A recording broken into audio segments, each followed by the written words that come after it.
Meme party के जिला अध्यक्ष बिजनौर से रियाज मेहंदी साहब हमारे साथ हैं। एसआईआर चल रहा है। एसआईआर के चलते आप जिला पंचायत जैसे चुनाव लड़ने जा रहे हैं, तो मेरा सवाल यही है कि सारे गांव आप जाएंगे, सारे गांवों में वोट का प्रचार भी करेंगे, तो एसआईआर को लेके क्या तैयारी कर रहे हैं या लोगों तक कैसे उन मदद कर पा रहे हैं? बहुत शुक्रिया। सबसे पहले मैं आप तमाम आपके माध्यम से तमाम देखने वाले और सुनने वालों को अस्सलाम वालेकुम वरहमतुल्लाहि वबरकातुहू। मेरा नाम मुफ्ती रियाज मेहदी, मैं ज़िला सदर हूँ ऑल इंडिया मजलिस इत्तेहादुल मुस्लिमीन बिजनौर से। और अल्हम्दुलिल्लाह जैसे आपने बोला, हमारी पार्टी तमाम जगह पर ज़िला पंचायत की तैयारी कर रही है और मैं खुद ज़िला पंचायत सदस्य के लिए एक कॉन्स्टिट्यूंसी में मेहनत कर रहा हूँ। जैसे कि आपने सवाल पूछा कि एसआईआर को लेकर के आपकी क्या तैयारी है या क्या मेहनत कर रहे हैं, तो आपकी जानकारी के लिए बता दें, वैसे तो हर मामले में अल्हम्दुलिल्लाह हमारी पार्टी सबसे आगे आती है और मुस्लिमों के मामलात पर बढ़ चढ़ कर हिस्सा लेती है। अभी चूंकि सबसे बड़ा चैलेंज एसआईआर का सामने है और मैंने अपने तमाम उन कैंडिडेट्स को जो उम्मीदवार हैं या जो लड़ना चाहते हैं उन सबको ये हुक्म दिया था कि आप तमाम जगह पर कैंप लगाएं और कैंप के साथ साथ हर जगह पर इस तरह की फ्लेक्सी तैयार कराएं कि जिसमें वो डॉक्यूमेंट्स जो हैं जो लगेंगे वो तमाम डॉक्यूमेंट्स उनके अंदर हों, तमाम शराइत तमाम कैटेगरी हों और वो हर मस्जिद के अंदर लगाए जाए। तो मैं खुद भी चौंके हूं, तो उस पर मैं भी अमल कर रहा हूं। मैं जिसकी कॉन्स्टिट्यूंसी में लड़ रहा हूं, तो सबसे पहला काम तो हमने ये किया है कि हर मस्जिद में, मस्जिद के मेन गेट पर और गाँव के मेन चौराहों पर हमने वो फ्लेक्सियाँ लगवाई हैं जिसमें जो है जितने डॉक्यूमेंट्स हैं उनको लिखा गया है, जितनी कैटेगरी बनाई है गवर्नमेंट ने वो सारी कैटेगरी लिख दी गई है। और उसके साथ साथ हमने ये कोशिश की है कि हर गांव में एक टीम नौजवान, हमारे उलमा अइम्मा हजरात जुड़े हैं, तो अइम्मा हजरात बाकी जो पढ़े लिखे नौजवान हैं उनको बस्ती दर बस्ती छोड़ा गया है और उनसे कहा गया है कि आप घर घर जाकर एसआईआर फॉर्म भरवाएं। जैसे कि जिस बस्ती में अभी हम यहाँ पर मुढाला के अंदर मौजूद हैं, तो मुढाला में हमारे आजम भाई हैं, वो भरपूर मेहनत कर रहे हैं और उनके साथ उनकी पूरी टीम मेहनत कर रही है। इसी तरह मेरी कॉन्स्टिट्यूंसी में जंदरपुर पड़ता है, गजरोला पड़ता है, तो जंदरपुर और गजरोला में हमारी टीम के लोग, मैं खुद जा करके जायजा ले रहा हूँ। लोगों ने ये कहा कि हमारे पास कोई नेता नहीं आ रहा, हम जो है इस टाइम मजबूर हैं कि हम फॉर्म भी नहीं भर पा रहे क्योंकि हमें पता ही नहीं कि हमें डॉक्यूमेंट्स क्या चाहिए। ये बहुत अच्छा सवाल है आपका और यही हमारा भी सवाल है कि आखिर वो नेता कहाँ हैं जिन्होंने 70 सालों से हमें ठगा है? वो लोग कहाँ हैं जिनको हमने 70 साल वोट दिया? कांग्रेस हो, समाजवादी पार्टी हो, बीएसपी हो या इस तरह की तमाम सेकुलर पार्टियां, वो तमाम लोग सिर्फ वोट लेने आती हैं और वोट के अलावा वो हमें इस तरह से पीछे छोड़ देती हैं जैसे उनका और हमारा कोई ताल्लुक ही ना हो, जैसे सिर्फ वोट का ही रिश्ता हो। आते ही नहीं। अब आप सवाल पूछिए, मैं सवाल पूछता हूँ, चलिए तमाम बिजनौर की जनता को शामिल करते हुए, उनकी आवाज़ बनते हुए मैं सवाल पूछता हूँ। वो तमाम लोग पिछली मरतबा जिनको विधायक बनाया, जिनको सांसद बनाया या जिनको जिला पंचायत सदस्य बनाया, कभी इलेक्शन के बाद वो आकर के दिखे? या एसआईआर हो, एनआरसी हो, 3 तलाक हो, बाबरी मस्जिद हो, जितने मामलात होते हैं तो मुसलमानों का तो वोट लिया जाता है। मुसलमानों के लिए आवाज़ कौन उठाता है? मुसलमानों के लिए लड़ता कौन है?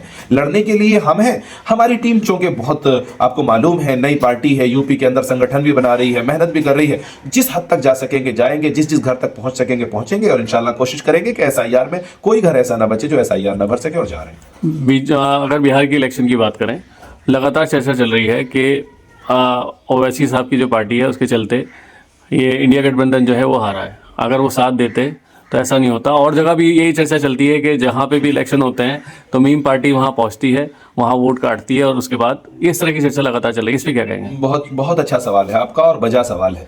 लेकिन आप चूंकि पत्रकार बंधु हैं और मीडिया में आपका ताल्लुक है, तो आपने वो खत पढ़ा है जो सदर साहब ने और अख्तरुल ईमान साहब ने इलेक्शन से पहले तेजस्वी यादव को और लालू यादव को लिखा था, खुला खत था, जिसमें कहा गया था कि हमें सिर्फ 5 विधायक हम पहले जीत चुके हैं, आप हमें 6 सीटें दीजिए, बाकी सब पर आप लड़िए। कहीं ऐसा ना हो कि आप हमें 6 सीट न दें और बाद में आप रोना रोएं कि हमारी वजह से हार गए।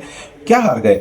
आप एक तरफ कहते हैं, उनका जवाब जानते हो क्या आया था? उनका जवाब यह आया था कि आप हमारी मदद करिए इलेक्शन लड़े बगैर। मतलब आप मुकेश साहनी को उप मुख्यमंत्री का उम्मीदवार बनाते हैं जो 19 सीट लड़ता है और 0 रिजल्ट देता है, और एक ऐसी पार्टी जिसके 5 विधायक है उसको आप कहते हैं कि बगैर लड़े आप हमारी मदद करिए। मतलब क्या है? मतलब यह है कि आपका सिर्फ वोट चाहिए, आपका नेता नहीं चाहिए।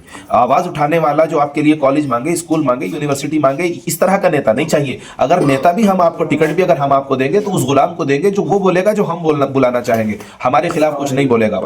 तो इस तरह के मामलात हैं। नहीं, उसमें ये वाली बात है ना कि जो भी वोटर है, चाहे वो किसी भी पार्टी के सपोर्टर हो, उन्होंने तो वोट डालना है। बिल्कुल। जितने भी आपके कैंडिडेट और जगह से खड़े थे या जो भी कैंडिडेट खड़े थे और भी पार्टी में खड़े थे, कहा गया एक गठबंधन होगा जो बीजेपी के खिलाफ होगा और सब मिलके बीजेपी को हराने की कोशिश करेंगे। ठीक है, तो उसी के तहत लोगों ने वोट भी दिए। जितने भी आपकी पार्टी को वोट गए और उसमें कैंडिडेट हारे या किसी और भी पार्टी को वोट गए हारे, ऐसा क्यों नहीं होता कि सब ना खड़े होकर एक ही खड़ा हो जाए और फिर जो है एक ही जगह वोट पड़ जाए?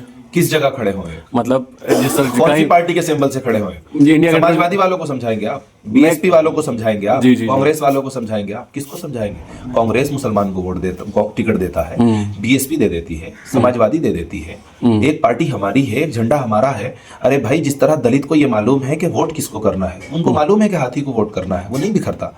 यादव को मालूम है उसको साइकिल को वोट करना है, वो नहीं बिखरता। संघी को मालूम है कि उसको कमल को वोट करना है, वो भी नहीं बिखरता। हमारी ख्वाहिश ये है कि मुसलमानों को भी मालूम हो कि उसका क्या निशान है, उनको भी पता चले कि उनकी कौन सी पार्टी है, और जो दूसरी जगह से लड़ने वाले हैं उनको वोट ना पड़े, हमारी पार्टी को पड़े।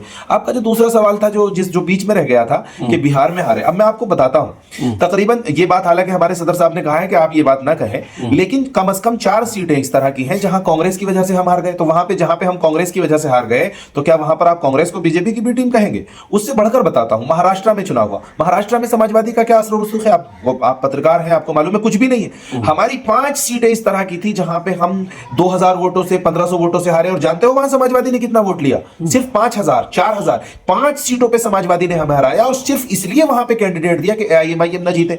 मतलब आपको हमारा वोट चाहिए, हमारी पार्टी नहीं चाहिए। आप हराएंगे, आप बीजेपी की बी टीम नहीं है, हम मुसलमान हैं, हम बीजेपी की बी टीम है। ये किस तरह का दोगलापन है भाई? अच्छा, अब लास्ट में फिर एसआईआर को लेके आ जाते हैं। अब क्या कहना चाहेंगे, जितने भी भाई लोग परेशान हैं उनके लिए क्या कहना चाहिए?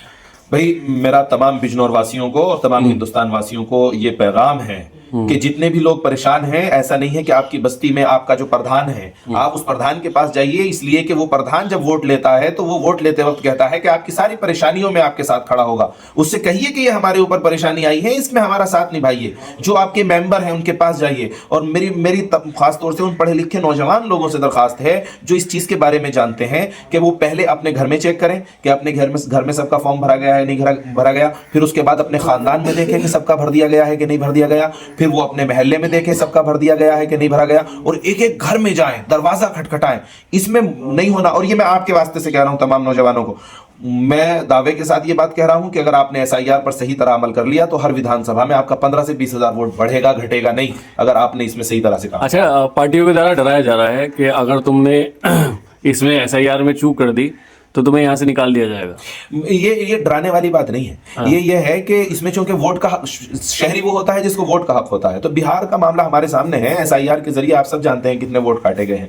तो एसआईआर को हम इस तरह देख रहे हैं, वो कहते हैं ना दूध का जला, क्या कहावत है वो भाई, दूध का जला छाछ भी फूंक मार मार के पीता है। तो पहले आसाम में एनआरसी सीए, फिर बिहार के अंदर ये अब ये लेकर के आए हैं, फिर हो सकता है ये पहला फेज हो एनआरसी का। वो डराने की बात नहीं है, वो एक तरह से वार्निंग दे रहे हैं कि भाई इस काम को करिए, बढ़ चढ़ कर। भाई गवर्नमेंट कोई बिल लेकर के आई है तो उस पर तो अमल होना चाहिए। हम तो मुसलमानों को कह रहे हैं अमल करिए इस पर। अगर किसी का खानदान है और खानदान में किसी ना किसी के जैसे जमीन का भी तो होगा, कोई ना कोई तो प्रूफ होगा ही, बिल्कुल। तो उसे कैसे भगा देंगे? जिसका प्रूफ है वो भरे, यही तो कहा जा रहा है। नहीं, मेरा ये सवाल है उन पार्टियों से, तो उन्हें कैसे भगा दिया जाएगा?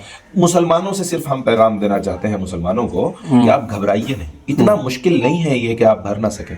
2003 की वोटर लिस्ट ढूंढ लीजिए, मिल जाएगा, आपकी अम्मी का मिल जाएगा, आपके वालिद साहब का मिल जाएगा, कोई प्रूफ मिल जाएगा। उसके अलावा कोई ना कोई इस तरह का पट्टा जो आपके नाम हो सकता है, कोई भी डॉक्यूमेंट्स हो सकता है, आधार कार्ड हो सकता है, सॉरी क्या बोलते हैं, पासपोर्ट हो सकता है, इस तरह के और डॉक्यूमेंट्स हो सकते हैं। आप उनको देखिए और भरिए, और घबराइए बिल्कुल नहीं।